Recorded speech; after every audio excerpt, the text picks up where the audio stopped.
Hello, FPC friends. Like many of you, the pastoral staff here at the church, me, Mary Kay, Wilson, and Janet, have been heartbroken in recent days as we have followed the news. On top of a pandemic that has taken such a toll, especially on the marginalized and vulnerable among us, we have mourned the terrible deaths of several Black Americans at the hands of law enforcement and witnessed the protests and destruction that have followed. Together, we have talked and prayed and discerned how we can respond. Hopefully, yesterday, you received and read our letter that we shared by email. I am going to share that letter again with you today as our Tuesday devotion. And even if you already read it, I hope you'll take these few moments to listen again. Last Sunday, Christians gathered together in worship to celebrate Pentecost, when God's Holy Spirit came upon the followers of Jesus, first as a mighty wind and then as tongues of fire.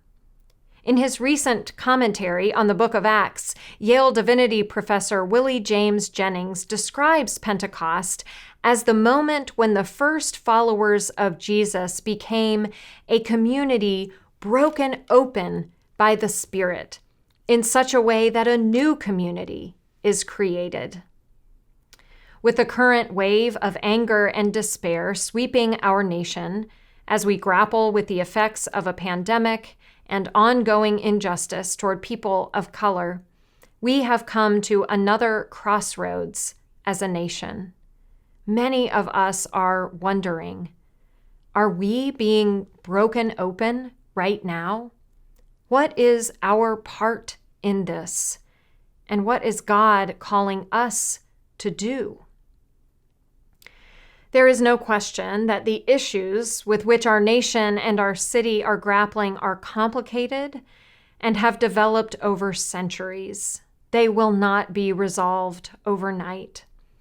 As we reflect on our own privilege, the first thing we must do is admit there is much we don't know or understand. In the spirit of our theme for this year, All I Know Is This, and on behalf of the clergy in our congregation, I am compelled to share what we do know. We know that racism is real, even when we can't or won't recognize it. It is the water we swim in. We know that change is possible, that God's love and grace are transformative, and that ongoing transformation is part of our baptismal identity. We know that sin that goes unacknowledged can never be fully healed.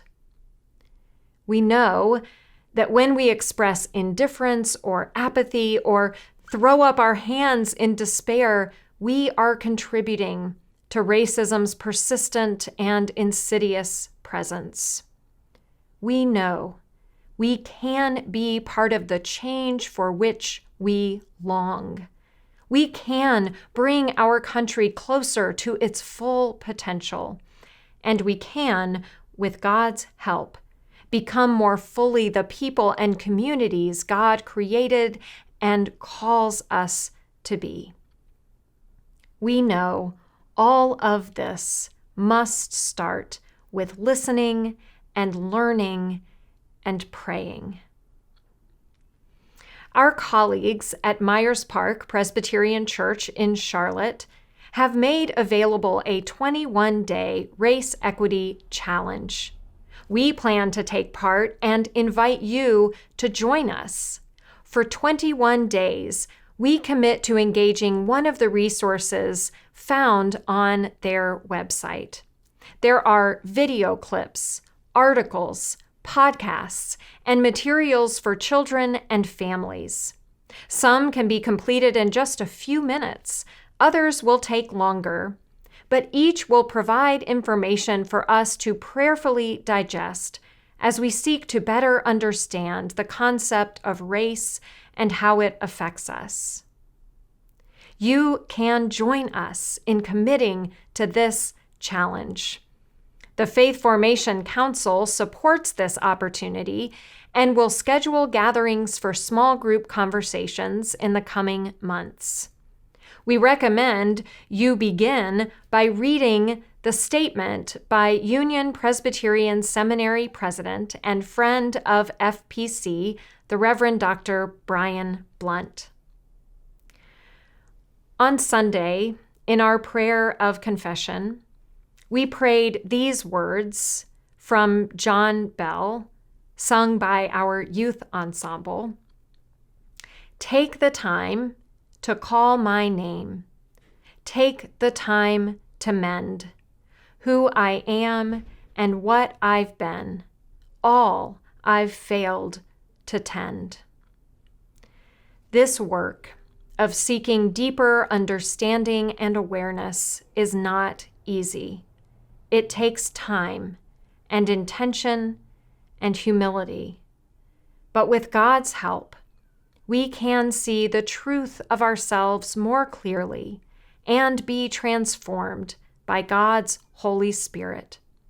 We are grateful to be on this journey with you, and we trust that the wind and fire of the Holy Spirit unites us with each other and with all of God's beloved children, whoever and wherever they are.